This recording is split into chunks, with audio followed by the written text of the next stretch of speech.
I'm an exchange alumnus. I'm an exchange alumna. I'm an exchange alumna. I'm an exchange alumnus. I am an exchange alumna. I'm an exchange alumna. People, places, and international exchange.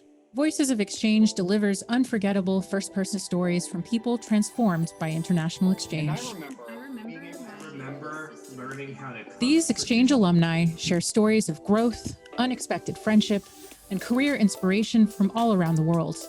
We are the Voices of Exchange.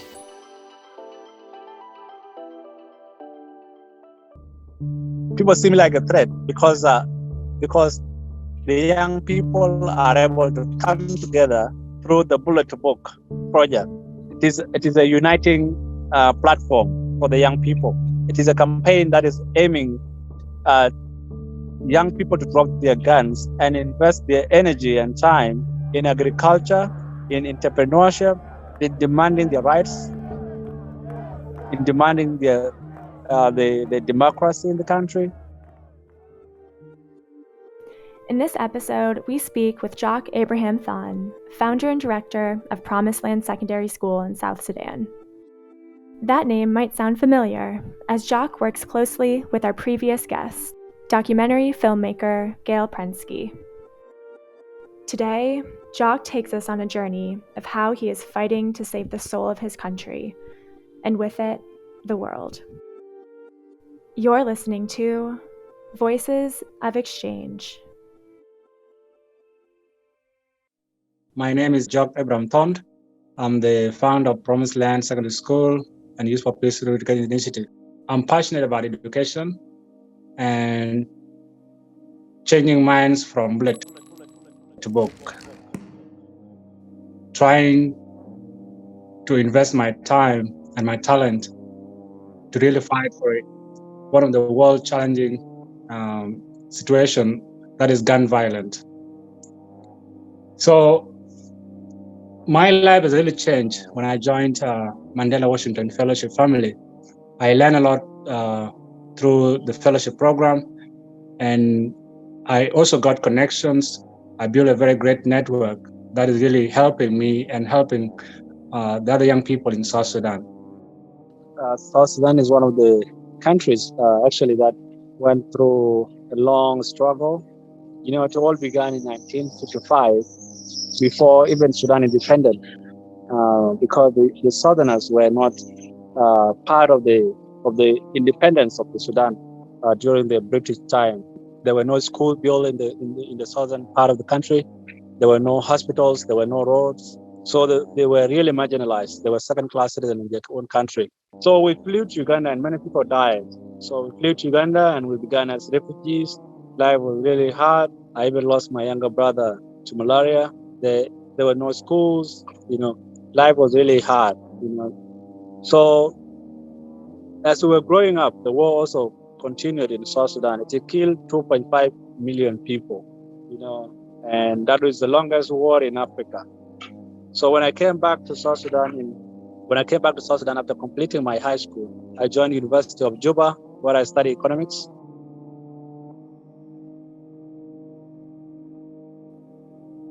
I understood there was issues to do with illiteracy in my country because the longest war affected our people. 75% of the population cannot read and write. But the biggest call was when the conflict broke out in 2013 between the vice president and the president. And the war just erupted abruptly because there were illiterate young people who were ready to fight and die for their uncles or for their tribesmen.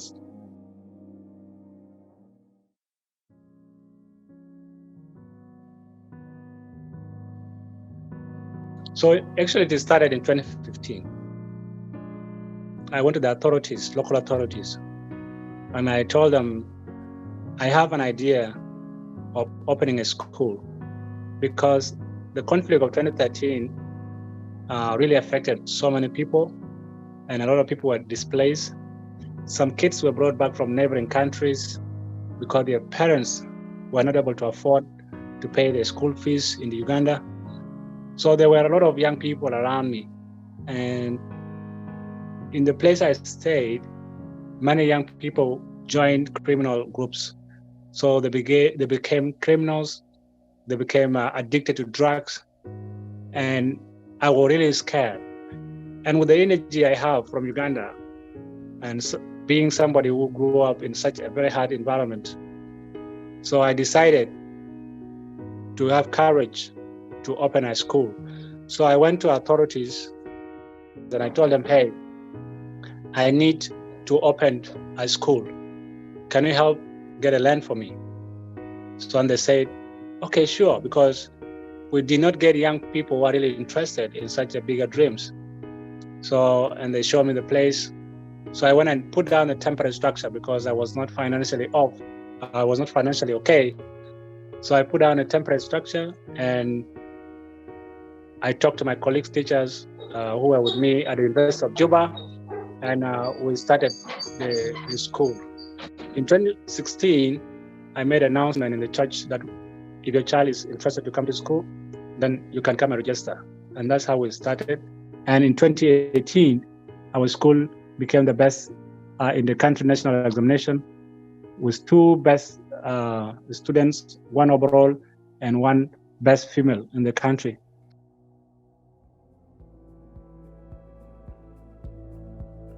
So Bullet to Book is really a big campaign to let the young people come back to their sense that the progress of Africa and the progress of each and everything that they need to see in Africa or across the world is in their hands.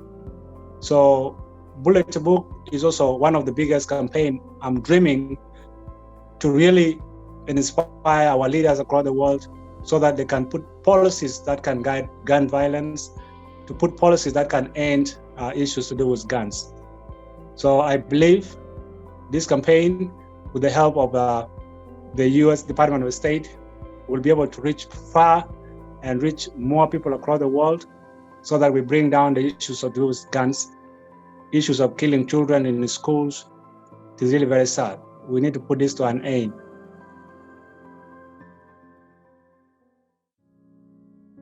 People seem like a threat because the young people are able to come together through the Bullet to Book project. It is a uniting platform for the young people. It is a campaign that is aiming at young people to drop their guns and invest their energy and time in agriculture, in entrepreneurship, in demanding their rights, in demanding the democracy in the country. So, and connecting them to the young people across the world so that we have it. So what kept me going is the school. And, Promised Land Secondary School has been providing quality education to the conflict-affected children. And we have graduated a lot of students. So far now, this year we are going to have a total of 400 graduates and 300 candidates are already in the university. We have 1 student now who is in the US. And this year we brought 86 IDPs children who are victims of flood to come and have free education in our school. So our school is the center of our message of Bullet to Book. So once you need to understand Bullet to Book, you come to our school and you see the diversity of students from across the country who are learning in the same ground, who are trying to change their minds so that they become global ambassadors of peace, as well as their countries and communities. So what keeps us going is the courage, the passion we have in education, and our small school that is in operation. The Bullet to Book and the President of Gail Princely, through the support of the U.S. Department of State, was able to bring this organization together, to work together. And now young people of South Sudan, they are really working together and they have a united, they have a powerful voice together. Bullet to Book is also not targeting only in South Sudan. We are also targeting the global leaders and how they can join effort to denounce guns and revive the gun policies in their countries.